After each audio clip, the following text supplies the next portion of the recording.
살아가면서 네 단계를 반드시 거쳐가야 됩니다.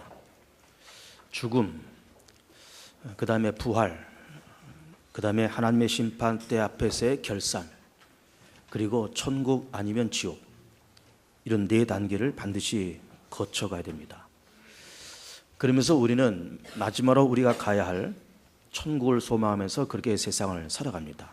우리는 예수를 믿기 때문에 예수님을 통해서 죄산 받은 우리들, 하나님의 거룩한 백성된 천국 백성은 장차 죽음과 부활과 하나님의 심판대를 통과해서 천국에 들어갈 것을 소망하면서 그렇게 살아가고 있습니다. 천국은 흔히 우리가 말하기를 낙원이다 그렇게 얘기하기도 하고, 눈물도 없고 곡하는 것도 없고 슬픔이 없는 완벽한 정의가 있는 그런 행복한 나라, 그렇게 생각합니다. 그 말이 틀리는 말은 아니지만 더 천국에 대한 정확한 표현이고 하나님이 직접 통치하시는 그런 세상이 바로 하나님의 나라인 것입니다. 왜 거기에 죽음과 사망과 또 갈등과 분노가 없을까? 하나님이 다스리시기 때문에. 왜 거기에는 행복과 만족과 참 평안과 기쁨이 충만할까? 하나님께서 직접 다스리시기 때문에. 그래서 우리는 천국을 소망하면서 그렇게 세상을 살아갑니다. 천국에 있는 것이 있고 없는 것이 있습니다. 천국에는 행복이 있고 만족이 있고 평화, 사랑, 위로, 격려, 그리고 풍성한 하나님의 모든 것, 이 모든 것이 풍성케 있는 것이 천국이죠. 없는 것이 있습니다. 죽음과 어둠과 갈등과 경쟁과 분노와 시기와 질투, 그리고 참소가 없는 그런 세상이 천국이고 하나님의 나라인 것입니다. 그래서 우리는 예수를 믿어서 그렇게 천국을 소망하면서 그렇게 세상을 살아가면서 천국을 소망하고 천국을 그리워하고 천국에 들어갈 것을 우리는 기다리면서 세상을 살아갑니다. 예수를 믿는 우리 모든 교우들은 다 천국에 들어가서 살게 될 것을 우리는 분명히 믿는 것이죠. 그렇게 우리는 천국을 소망하면서 그렇게 세상을 살지만은, 그러면 천국이 그런 세상이라 그럴 때 이 땅에는 그러면 천국과 같은 유사한 곳은 없을까? 이렇게 찾아보면은 천국과 똑같다라고 말하기는 다소 무리가 있지만은 천국과 비슷하고 천국의 그림자 내지는 작은 천국이라고 말할 수 있는 곳이 이 세상에 두 군데가 존재합니다. 그것은 어디일까? 가정과 교회입니다. 수학적인 공식을 빌어서 가정 이퀄을 천국, 혹은 교회 이퀄을 천국, 이렇게 말하기는 다소 무리가 있기는 있지만은 가정은 천국 자체는 아닐지라도 천국이 갖고 있는 그 아름다운 모습과 천국과 비슷한 유사한 천국의 그림자와 같은 모습이 그 가정 속에 존재한다, 이렇게 보는 거죠. 교회도 마찬가지입니다. 교회 자체가 천국은 아니지만 작은 천국 혹은 천국의 그림자와 같은 천국과 유사한 그런 모습이 가정과 교회 안에도 그렇게 있는 것입니다.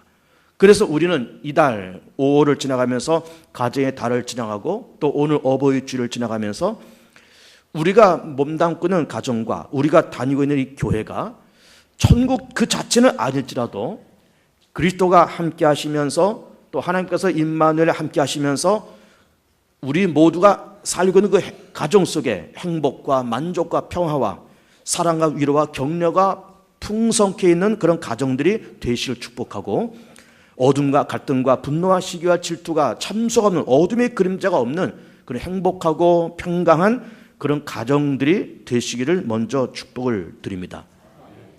그러면 그렇게 아름답고 평화스러운 그런 가정이 되기 위해서 그 가정 속에 무엇이 필요할까라는 것을 말씀드리면서 거기는 5가지가 필요하다고 정리를 해볼 수가 있습니다. 첫 번째는 믿음이고, 두 번째는 인정함이고, 세 번째는 인내고, 넷째는 책임이고, 다섯 번째는 서로를 성공시키는 그런 노력, 이렇게 5가지가 천국의 그림자 된 가정 속에 그렇게 필요하다, 이렇게 볼 수가 있겠습니다. 첫 번째 믿음을 보면 오늘 말씀 속에 1절을 보면 그 가정 속에 믿음이 필요하다는 것을 1절에 그렇게 먼저 말씀을 하시고 있습니다. 여호와를 경외하며 그의 길을 걷는 자마다 복이 있도다. 결국 이 말씀은 이것을 신약으로 넣어보면은 예수 잘 믿는 가정, 그 가정에 복이 있어서 그가 걷는 길마다 복이 있다. 이렇게 말씀을 하시는 겁니다. 믿음이 있는 가정, 믿음이 있는 자녀들을 낳고 기르는 우리 교우들 다 되시길 먼저 또 축복을 드립니다.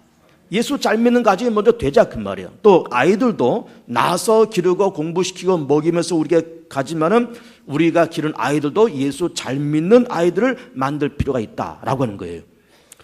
여러분 보세요. 하나님의 독생자 예수님께서 이 땅에 오셔서 우리의 허물과 죄를 담당하시고 십자가에서 죽으시고 그를 부활하시면서 3대 악죄와 3대 무지를 없애십니다.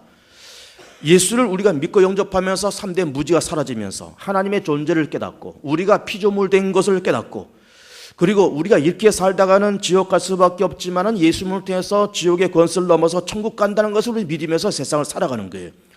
예수를 믿으면서 죄의 권세와 사망 권세와 사단의 권세를 이기면서 우리는 세상을 살아가는 것입니다. 그러면서 예수를 믿으면서 받는 6가지 축복, 죄사함과 의롭게 됨, 거듭남, 하나님의 자녀됨, 천국 백성됨, 이렇게 5가지가 있으면서 6번째 무엇이 있는가 하면 성령의 내주하심이 예수 믿는 사람들 가운데 그렇게 찾아온다라고 하는 것입니다. 자, 예수를 믿는 사람들에게 예수 믿어서 죄사함 받았다, 구원받았다 라고 하는 것으로만 끝나지 않냐고 성령을 우리 가운데 보내셨다고 그렇게 말씀하시고 있는 거예요.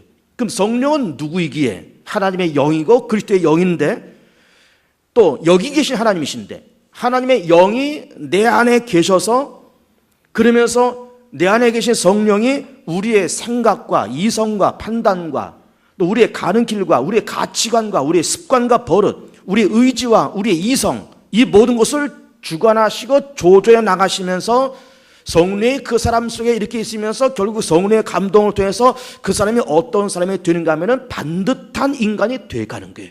여러분 이것이 굉장히 중요한 것입니다.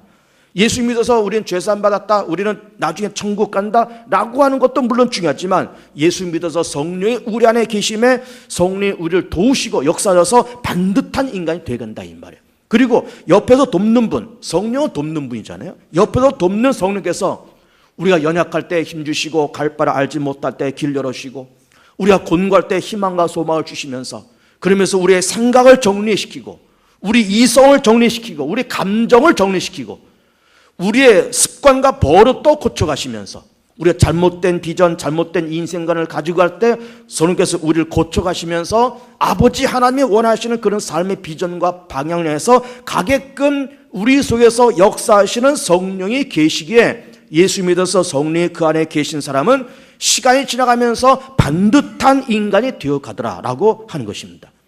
그래서 우리는 아이들을 낳고 길러가면서 그 아이들이 세상 살아가면서 공부시켜서 좋은 대학 나오고 인류 기업에 취직하고 돈 벌고 연봉을 수억 받으면서 그러는 아이들을 길러야 되지만은 동시에 그 안에 성령이 계시고 예수를 믿고 그 안에 성령이 계셔서 반듯한 인간으로 만들어야 될 필요가 분명히 있더라라고 하는 것입니다. 예수 믿는 사람들도 세상에서 지탄을 받을 수가 있어요. 뭐 예수 믿는 사람들이 이런다 저런다, 뭐 교회가 이런다 저런다, 그 지탄의 대상이 분명히 될 수도 있습니다.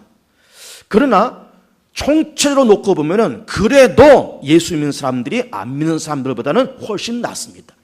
우리는 그런 결론을 빨리 가져야 돼요. 뭐 매스캠에서 뭐 교회를 비하하고 믿는 사람들 비하하고 기독교를 폄하하고 너 예수 믿는 사람들이 뭐 저러냐 이러냐 뭐 그런 말이 들려오지만은 다 사단이 교회를 참수하는 그런 뜻으로 받아들이고 그래도 예수 믿는 사람들이 안 믿는 사람들보다 훨씬 낫다 라고 하는 생각을 분명히 가져야 될 필요가 분명히 있는 거예요. 또 이것이 사실이고 자, 우리나라도 참 복지가 잘 된 사회입니다. 또 앞으로도 더 복지가 잘 되어 나갈 겁니다. 뭐 어렵게 사는 분들 다 이런 분들 다 살 수 있게 다 그렇게 해나가시고 어른들 또 뭐 장애인들 또 탈북자들 뭐 이런 사람들 다 국가에서 잘하고 있습니다. 상당히 잘하고 있어요. 물론 더 잘할 필요도 있는 것입니다. 교회도 마찬가지입니다. 우리 교회만 해도 어린이집 운영하고 있고 또 목요일날 무료급식하고 장학금 주고 또 그리고 20여 가정들 어려운 가정들 다 이렇게 우리가 도와드리고 다 그렇게 하고 있습니다. 우리나라에서 하고 있는 복지시설들 뭐 양로원 어린이집 뭐 하는 이런 모든 복지시설의 약 한 90% 가까이를 기독교가 감당을 하고 있습니다. 여러분 그걸 아십니까? 우리나라 복지 문제의 90%를 기독교가, 그것이 개신교가 되었던 가톨릭이 되었던 그런 기독교가 우리나라의 복지를 감당하면서 그렇게 살아가고 있는 거예요. 우리는 기독교 정신이 있기 때문에, 성경적인 정신이 있기 때문에 오른손이 하는 것을 왼손이 모르게 하자고 하는 그런 우리의 생각이기 때문에 그렇게 하는 것을 세상에 관과하지 아니하고 그렇게 있을 뿐이지, 교회가, 믿는 사람들이, 또 우리 개봉주한교회도 세상을 향해서, 지역사를 향해서 하고 있는 일이 굉장히 많은 거예요. 그러면서 동시에 우리는 그래도 예수 믿는 사람들이 안 믿는 사람들보다 훨씬 낫다. 왜 그러냐? 뭐 인격이 고상해지고 뭐 많은 것을 배워서 그렇게 된 것이 아니라 예수를 믿으니 성령이 우리 가운데 계셔서 성령이 우리를 가르쳐 주시고 우리 습관과 우리 버릇과 우리 인생을 고쳐 가시기에 그래도 안 믿는 사람들보다는 훨씬 낫다라고 하는 그런 결론을 우리는 가질 필요가 분명코 있는 것입니다. 요 며칠 전에 노회에서 무슨 회의가 있다 그래서 오라 그래서 이제 가려고 그러는데, 요즘 이제 교회에서 한참 공사를 하잖아요.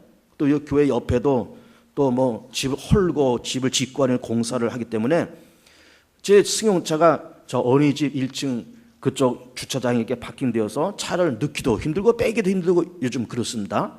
그래서 뭐 그거 빼서 또 가자니 좀 뭐 여러 가지 번거롭고, 그래서 뭐 멀지 않은 길이니까는 뭐 택시로 가깝게 갔다 오자 그래서 택시를 탔습니다. 그리고서는 이 택시를 타보니까는 개인 택시예요. 그리고 운전하시는 기사분이 한 70 가까이 된 이제 노인분이에요. 그래서 이제 가면서 제가 이게 물었습니다. 기사님, 이거 운전해서 한 달에 한 300 버십니까? 이렇게 얘기를 했더니 저한테 하실 말씀이, 아유 손님 무슨 말씀 그렇게 합니까? 이거 뭐 연료비 다 빼고 한 200만 원 가져갈까 말까 그럽니다. 뭐 차량 감가상각비 그거는 뭐 고려할 여유도 없고 그냥 연료비만 빼고 한 200만 원이나 가져갈까 뭐 그렇습니다. 그 얘기를 하는 거예요. 그러면서 그렇게 개인 택시임에도 불구하고 그런데 회사 택시는 어떻습니까? 라고 물어봤더니, 회사 택시 하는 사람들은 뭐 한 150만 원이나 받아갈까, 뭐 깨끗한 200만 원 받아갈까 그런다는 거예요. 제가 우리 교회도 택시하는 분들이 여러분이 계시기 때문에 그렇게 개인 택시하는 분들과 회사 택시하는 분들이 소득이 얼마쯤 된다라고 하는 것을 제가 알고 있죠. 몰라서 물은 것이 아니에요. 이분의 경우는 어떨까 해서 물어본 거예요. 근데 그렇게 대답을 하신 겁니다. 그러면서 내가 묻지를 않았는데 이분이 하는 말이, 그래도 내가 나이가 70 가까이 됐는데 이 나이에 뭐 어디 가서 일을 하겠습니까? 누가 받아줍니까? 그래도 이걸 끌고 다니니까 어쨌든 연료비 빼고 뭐 한 달에 한 200만 원 벌죠. 이런 얘기를 하시는 거예요. 물론 참 고맙고 감사한 일이죠. 그러면서 이분이 또 하는 말이, 이 택시를 하면서 참 마음은 편안한 건 다 좋은데 가끔씩 진상 손님들 만나서 힘들다는 거예요. 그 진상 손님들. 진사는 말 알죠? 아주 못돼 먹은, 시비 걸고 그냥 트집 잡고 그런 사람들 있잖아요. 그 진상 손님들 때문에 힘듭니다 그러는 거예요. 그러면서 목적지를 이렇게 대면, 택시 이 기사분들은 뭐 어디 그러면은 이게 머릿속에 뭐 내비를 틀지 않아도 이게 어디로 가서 가면 잘 간다. 그리고 어디가 길이 안 막힌다. 어디 가면은 막히고 어느 시간대에 막히고 어느 시간대는 안 막히고, 이거만 다 훤히 꿰뚫고 있는 분들이잖아요. 그래서 어디를 가자, 손님이 어디 가자 그러면서 이렇게 어디 가면은 차량이 덜 막히고 신호가 적고, 그래서 그 길을 찾아가는데 손님들이 왜 내가 거길 가자 그러는데 뭐 돌아가냐, 이 길로 가냐, 저 길로 가냐 그러면 시비 걸고, 그런 분들. 그러면서 뭐 돈도 안 내고 침 뱉고 그냥 의자다가 그냥 먹은 거 다 토해놓고, 이런 진상들 때문에 힘들다라고 하는 얘기를 하시면서 덧붙여서 이분이 무슨 얘기를 하는가 하면은, 그래도 그런 손님들보다는 좋은 손님들이 더 많습니다. 이런 얘기를 하는 거예요. 그래도 좋은 손님들이 많습니다. 그렇죠. 뭐 그런 진상 손님들 참 힘들고 귀찮지만은 그런 사람들을 의식하면은 이거 택시 해먹기 어렵지만 그래도 좋은 손님들이 더 많다는 거예요. 그렇습니다. 뭐 지금 어둡다 힘들다 다 그랬지만 그래도 좋은 사람들이 많고, 그래도 예수 믿는 사람도 더 좋고, 우리의 생각 속에 그래도 예수 믿는 내가, 그래도 예수 믿는 우리들이 그래도 믿지 않은 사람들보다는 훨씬 낫다고 하는 그런 생각을 우리 분명히 가져야 돼. 이것이 사실이고 사실인 겁니다. 자, 그러면서 우리는 아름답고 행복한 가정이 되기 위해서 먼저 믿음이 있는 가정을 만들어야 된다는 말씀을 하시는 겁니다. 그러면서 예수 믿는 사람들이 그래도 안 믿는 사람보다 훨씬 낫다. 왜 그러냐? 그 안에 성령이 계시기 때문에. 성령이 계시기 때문에. 자녀들 낳고 기르신다마는 우리들이 늘 아이들 이렇게 길러가면서 늘 뭘 생각하면은 걔네들 먹이고 기르고 공부시키고 입히고 그러면서 사교육도 하고 그러면서 얘네들 잘 길러 나가는 겁니다. 물론 다 그렇게 해야 되겠죠. 그렇게 해야 되지만은 아이들을 낳고 기르면서 예수 잘 믿는 아이들을 만들어야 돼요. 예수 잘 믿는 아이들. 왜 그러냐? 왜 예수 잘 믿는 아이들을 만들어야 되느냐? 그래야 그 속에 성령이 계시고 그래야 성령이 그 인간을 인간 되게끔 만들어 가신다 이거예요. 그러면서 그 인간을 거룩하게 만들고 신실하게 만들고 정직한 인간을 만들고 도덕적인 인간을 만들고 양심적인 인간을 만드는 것은 이거는 세상 교육으로 됩니까? 학교 교육, 학원 교육으로 되는 겁니까? 그 안에 성령이 계셔야 그렇게 되는 것 아닙니까? 그러면서 그 안에 성령이 계시면서 뭐 이 세상에 나가서 취직하고 사업해서 돈 벌어서 먹고 사는 것도 좋지만은 성령이 그 안에 계시면서 하나님의 사업, 예수 그리스도의 생명 사업, 하나님의 복음 사업에 일조할 수 있는 그런 사람들을 만들어야 되는 것 아닙니까? 다른 교회 분이 그분도 이제 그 교회에서 중직자이신데 자기 자식 자랑을 늘어놓습니다. 들어보니까는 자랑할 만도 해요. 아들이 공군사관학교 나와가지고 지금 대위인데 팬텀기를 몰고 다닌다는 거예요. 그래서 막 아들을 자랑해요. 교회 중직자예요. 그래서 뭐 자랑할 만하겠다. 그러면서 제가 뭐라고 얘기하는가 하면은 그럼 그 아드님 지금 예수 잘 믿습니까? 교회 잘 다닙니까? 그랬더니 뭐 침을 한번 꿀고 삼키면서 뭐 중학교 때 고등학교 때는 교회를 다니더니 뭐 공군사관학교 들어가고 뭐 그러더니 뭐 요즘은 교회 안 다니고 뭐 예수도 안 믿고 그런다고 그러는 거예요.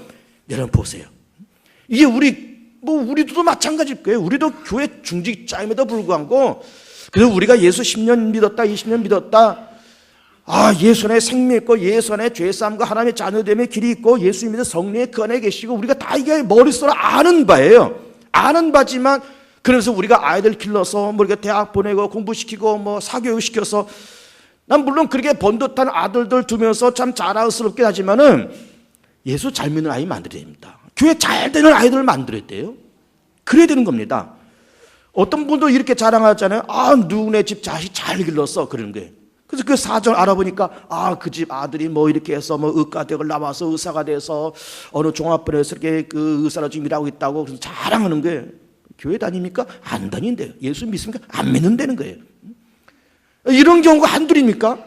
그러면서 뭐 어떤 아들은 뭐 외국에서 박사학위 받아가지고 와가지고 국내에서 어느 굴지 어떤 회사에 들어가서 연구원을 있는데 뭐 연봉을 3억 받는다 4억 받는다 막 그러면서 자랑하는 거예요. 예수 믿습니까? 안 믿는다는 거예요. 교회 다닙니까? 안 다닌다는 거예요.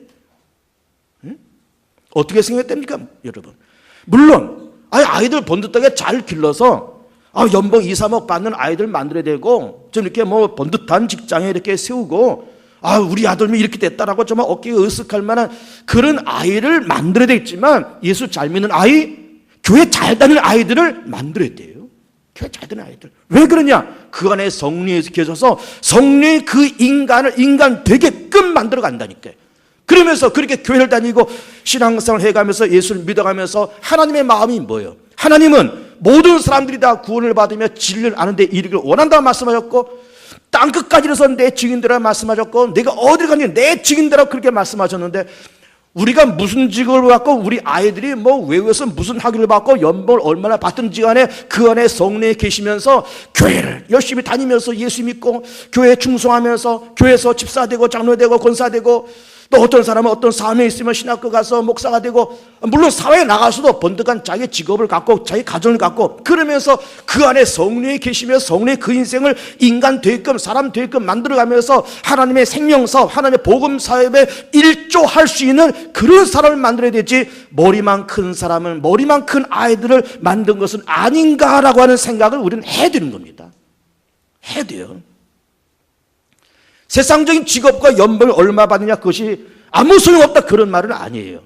그렇게 돼야 되겠지만 동시에 예수 잘 믿는 아이들, 교회 잘 다니는 아이들 만드셔야 됩니다. 만드셔야 됩니다. 두 번째로는 인정이에요. 인정. 이스라엘 민족이 출애굽할 때가 대략 주전 1400년입니다. 1400년, 지금으로부터 한 3400년 전이잖아요. 자, 홍해를 건넜습니다. 그리고 광야 40년을 지나갑니다. 그러면서 광야 40년 지나가면서 이제 광야 생활이 끝나고 요단강 건너가면은 이제는 기다렸던 젖과 꿀이 흐르는 그런 가나안 땅으로 들어가는 겁니다. 이미 하나님께서는 모세에게 시내산에서 율법과 계명, 제사, 절기 이런 걸 다 지키라고 말씀했습니다. 그러면서 하나님께서 높아시면서 그 모세에게 뭐라고 말씀하신가 하면은 너희들이 이제 조만간 요단강 건너서 가나안 땅에 들어갈 텐데 가나안에 들어가면 이미 많은 원주민들이 존재한다. 그리고 그들은 우상을 섬기는 사람들이다. 내가 그들에게 너희들이 거기에 미혹될까 봐 내가 좀 조바심이 난다. 그런데 너희가 나를 인정하면, 너희가 나를 너희 하나님, 너희 창조주, 너희의 여호와로 나를 인정하면 나도 너희를 인정하되 보배로운 백성으로 인정할게. 이 말씀을 하신 거예요. 그 말씀이 신명기 26장에 있는 말씀입니다. 너희가 나를 인정하면 난 너를 보배로운 백성으로 인정할게.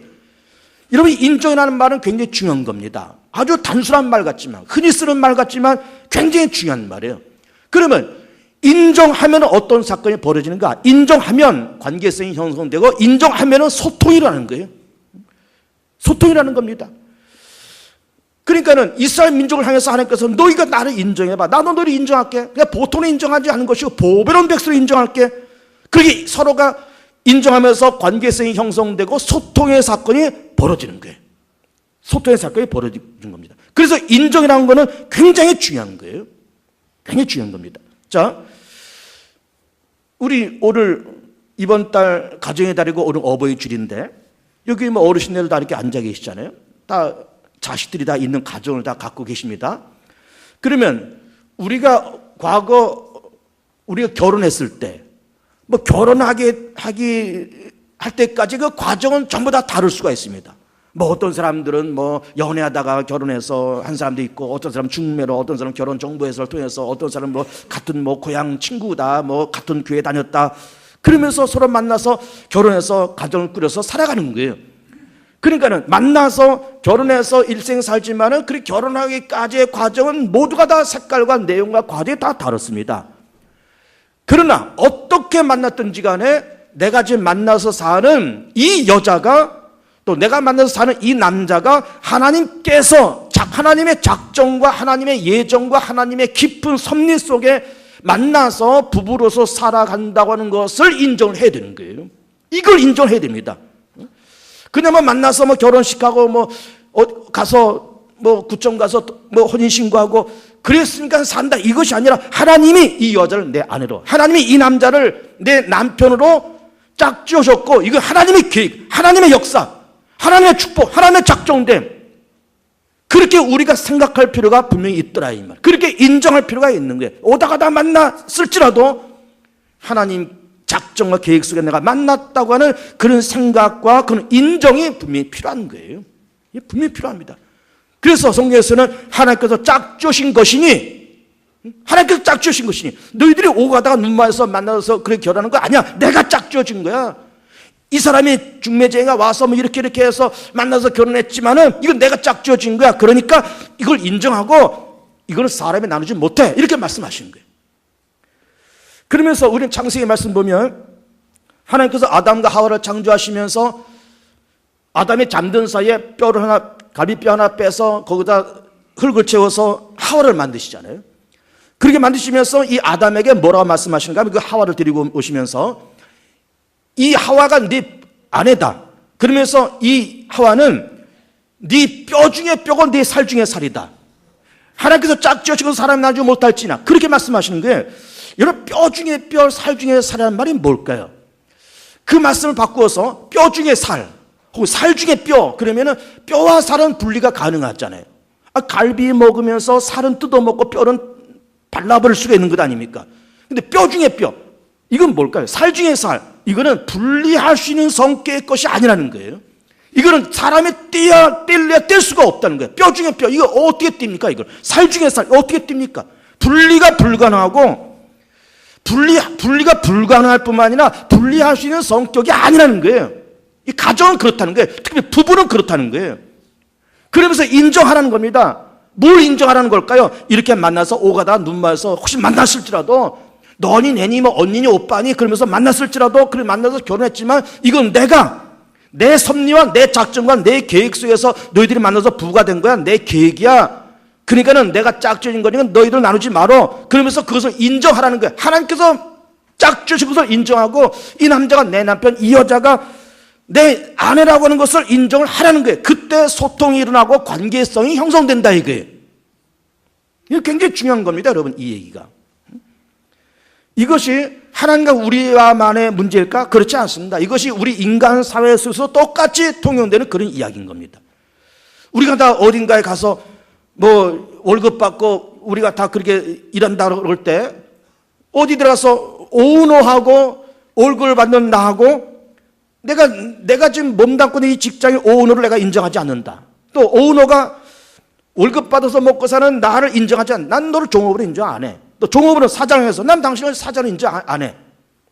그러면 어떻게 될까요? 불행해지는 거예요. 모두가 다 불행해지는 거예요. 일이 되지 않습니다. 어떻게 일이 되겠습니까? 아니 사장의 종업원을 신뢰하고 인정해주고 종업원이 사장을 신뢰하고 인정해주면서 그렇게 해야 요즘까지 경기 어려울 때 들뚱말뚱할 텐데 서로 인정하지 아니고 서로 불신하면은 뭐가 어떻게 되겠느냐고요? 아무것도 이루지 않아요. 아무것도 이루지 않습니다. 여러분 교회는 그렇지 않을까요? 부족한 박정호 목사지만 여러분들이 나를 담임 목사로 인정해 주시고 나도 여러분들을 참 사랑하는 우리 개봉자와 교우라고 서로 인정하고 나아갈 때 교회가 평안해지고 서로가 신뢰가 오고 하면서 나는 교우들 위해서 더 기도하고 싶고 더 잘 돼, 교회가 더 잘 되기를 그렇게 바라고 이렇게 해야 소통이 나고 관계성이 형성되는 것이지 나는 뭐 개봉자학교랑 아무런 관련 없는 사람이고 나는 우리 교우들과 아무 관련 없는 사람이고 또 교우들은 담임 목사 박정호 목사 보면서 박정호 목사야 목사고냐 뭐 월급이나 주면 그만이고 뭐 저 사람은 저 사람이고 나는 나고 이렇게 돼버리면은 이건 교회가 아닌 거예요. 이게 교회가 아닌 거예요. 그 인정이란 말이 이만큼 무섭고 중요한 겁니다. 그러니까 하나님께서 우리 간에 원하시는 것은 너희가 나를 인정해라. 너희가 나를 여호와로 인정해라. 창조 하나님이 인정해라. 그럼 나도 너를 인정할 텐데 어떻게? 보배로운 백성으로 인정하시겠다는 거예요. 가정을 인정하세요. 여러분이 살고 있는 그 부부를 인정하세요. 이거는 가르려야 가를 수 없는 뼈 중에 뼈, 살 중에 살. 그러면서 그 부부를 인정하고 부모는 자식을 인정하고 자식은 부모를 인정하고 그리고 이것이 내 삶이고 이것이 하나님께서 내게 주신 분기시고 이것이 내게 주신 하나님의 사명이고 하나님께서 내게 주신 은사고 하나님께서 내게 주신 십자가고 하나님께서 내게 주신 삶의 영역이고 이것을 인정할 때 마음의 평화가 찾아올 뿐만 아니라 관계성과 소통이 이루어지는 거예요. 소통이 이루어지는 겁니다. 서로 인정하실 축복합니다. 그러면서 세 번째로 넘어와서는 그렇게 인정하면서 어떻게 해요? 많은 시간을 인내하는 거예요. 많은 시간을 기다립니다. 많은 시간을. 물론 그렇게 서로가 전혀 낯선 여자, 낯선 남자가 만나서 일평생 살아가면서 요즘 장수 시대니까는 한 30 가까이 돼서 시장가 가서 요즘 80, 90 사는 시대니까는 결혼해서 적어도 50년 이상을 같이 사는 거예요. 아이들을 낳아서 결혼시켜서 독립할 때까지 한 30살 가까이 결혼한다 그러면은 얘네들은 30년을 길러야 되는 거예요. 또 그렇게 30살쯤 돼서 시장가 보내도 다 끝이 아닙니다, 요즘은. 또 애 낳아서 봐달라 그러고 또 애 들고 와서 또 맡기고서는 또 이건 좀 며칠 봐달라 그러고 뭐 좀 집을 옮긴다, 뭐 가게를 하나 끌려 그러니까 좀 돈 좀 대달라. 이게 손이 한두 번 가는 게 아닌 거예요. 끝없이 손이 갑니다. 그러면서 부모가 자식을 바라보면서 또 부부가 50년을 그렇게 살면서 부모가 자식을 길러가면서 참 마음에 들지 아니하고 아니 자식 내 마음대로 되는 자식이 어디 있어요? 이런 남편들도 그렇잖아요. 부인들 한번 생각해 보세요. 남편들이 내 마음대로 됩니까? 안 돼요. 아이들 내 마음대로 됩니까? 안 됩니다. 그렇지만 내 마음대로 되지 않지만 많은 시간을 인내하고 기다림을 통해서 하나님의 은혜가 부어지면서 아름다운 가정, 건실한 자녀들이 될 것을 믿습니다. 많은 시간을 인내해야 돼요. 많은 시간을 기도하고 많은 기도의 눈물을 뿌려야 됩니다. 저는 이런 가정을 한 가정 알고 있습니다. 남자가 참 똑똑합니다. 똑똑한데 직업을 자주 바꾸는 거예요. 직업을. 이런 남자가 직업을 바꾼다는 거는 이거는 모험이잖아요. 정말 모험입니다. 그런데 직업을 바꾸어도 비슷한 직업에서 바꾼다 그러면은 비슷한 직업이니까 바꾼다 그러지만은 이게 전혀 다른 업종으로 바꾸는 거예요. 예를 들어서 그냥 평범한 회사 다니다가 갑자기 카센터를 차리는 거예요. 이게 뭐 평범한 직장과 카센터가 전혀 이게 다르고 그 직장에서 뭐 자동차와 관련된 직장도 아닌 거예요. 근데 갑자기 카센터를 차리고 카센터 또 집어치리 무슨 뭘 또 차리고 이러면서 직업을 몇 번을 바꾸는 거예요. 남자도 물론 힘들지만은 그거를 옆에서 지켜보는 가족들은 사실은 더 힘든 거예요. 그러니 그렇게 뭐 몇 년마다 직업을 바꾸니까는 이게 돈이 모아집니까? 돈도 안 모아지고 애들은 뭐 중학교, 고등학교, 대학교 돈 한참 들어가야 될 때고 그러니까 이 여자 집사님이 늘 그녀 마음이 어둡고 얼굴이 어둡고 그런 겁니다. 그런데 그러면서 물질적으로도 어려움이 생기고 부부간의 관계도 어려움이 생기고 그러면서 이게 직업을 바꾸면서 막 가정이 막 이게 두 쪽, 세 쪽 나는 그런 위기도 찾아오고 다 그렇지만은 꾸준히 그래도 기도하고 인내하고 기도하고 인내하고 예배를 출석하면서 그래도 자기 자리와 자기 직분과 자기에 맡기는 모든 은사와 사명 충성도에 잘 감당하고 그러면서 10년, 20년, 30년을 그렇게 지나가는 거예요. 그 모습을 봤어요. 그 모습. 그러면서 이제는 연세도 이제 어중간히 그렇게 다 되시면서 그러면서 그래도 아이들 눈물로 다 길렀는데 아이들 다 잘 돼 있고 물론 예수 잘 믿고 교회 잘 되는 아이들 돼 있고 그리고 신랑도 어쨌든 이렇게 저렇게 뭐 직업도 몇 번 바꾸고 그랬지만은 마지막으로 잡은 직업을 그걸 통해서 큰 돈이 벌어지는 건 아니지만 어쨌든 마음 잡고 열심히 해가면서 모든 것이 안정돼 가는 거예요. 그 현장을 본 겁니다. 근데 그 현장을 본 것도 감사한 거지만은 주변에 있는 교인들이 그 여집사를 향해서 한마디씩 다 하는 말이 있는데 뭐라고 그 여집사한테 하는가 하면은 저 여집사는 승리자야 이렇게 말하는 거예요. 승리자야. 사람을 향해서 승리자라고 말을 하는 것은 나는 그때 처음 들은 것 같아요. 사람을 향해서 승리자라고. 근데 그 말을 가만히 들으니까 그것이 일리 있는 말이었어요. 정말로 남편이 직업을 몇 번씩 바꾸면서 막 힘들고 물질적으로 정신적으로 고통스러울 때 정말 가정이 깨지고 아이들 중학교, 고등학교, 대학교 다니면서 돈이 한없이 들어갈 그때인데 그럼에도 불구하고 교회 지키고 자기 직분 지키고 자기 은사 지키고 눈물로 기도하고 또 인내하고 기도하고 인내하고 그러면서 그런 시간을 10년, 20년, 30년 지나가면서 이제 나이는 어느 정도 들었지만 이제 안정된 가정을 갖고 있었던 거예요. 정말로 승리자였습니다. 정말로 승리자예요. 그렇게 되실 축복해요. 물론 그렇게 인내하는 그 시간이 그렇게 오래 가면 참 힘듭니다. 사실은 힘들지만 그분의 예는 20년 30년 그렇게 걸렸지만 좀 이 인내의 시간이 좀 짧아서 인내의 시간이 짧아서 또 다소 여러 가지 일로 인해서 그 인내의 시간이 다소 길어지더라도 그래도 기다려주고 기도하고 기다려주고 기도하고 눈물로 기도하고 기다려주고 그러면서 어쨌든 가정도 안정되어 가고 자녀들도 내 마음대로 되지 않는 자식들도 점차 예수 앞으로 나아가고 점차 인간 되어가는 그런 승리자들이 되시길 축복합니다. 네 번째는 책임이에요. 책임입니다. 성숙한 사람일수록 책임의 범위가 넓어지고 책임의식이 점점 강해지는 거예요. 이 성숙한 사람의 그런 마인드인 겁니다. 이렇게 성숙함의 최고봉의 선분이 바로 하나님이십니다. 하나님의 천지 만물을 창조하시고 에덴 동산을 창조하시면서 아담과 하와에게 거기서 하라고 말씀하시면서 동산 한복판에 선악과를 따먹지 말라고 말씀하십니다. 그런데 아담과 하와가 선악과를 바라보면서 먹은직도 하다 보암직도 하다 지혜스럽고 탐스럽기도 하다 또 사단은 미혹하면서 너 저거 먹으면 눈이 밝아서 하나님처럼 된다. 이것이 얼마나 큰 미혹입니까? 하나님처럼 된다. 하나님이 된다 그러니까. 그러니까 이제 아담과 선악과 홀라당 따먹었습니다. 그러면서 타락됐잖아요. 그러면서 에덴 동산에 쫓겨났지 않습니까? 죄가 세상을 지배하고 사단이 이 세상의 임금으로서 사단이 왕노릇하고 그렇게 돌아다니지 않습니까?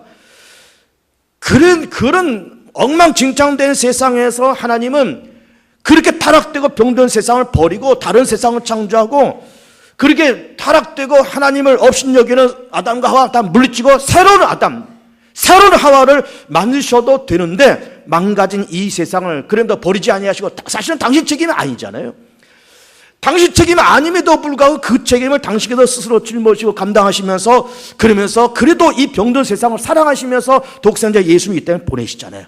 예수님께서 이 땅에 오셔서 우리 허물과 죄를 다 담당하셔서 십자가에서 죽으시고 부활하시면서 그러면서 성령 우리 가운데 보내시고 예수 믿는 자들마다 죄의 삶과 의롭겠는가 그리고 거듭남과 하나님의 자녀됨 천국 백성됨 성령의 내주하심이 우리 가운데 임하면서 예수님을 통해서 3대 악재와 3대 무지를 물리치면서 하나님의 거룩한 백성이 되잖아요.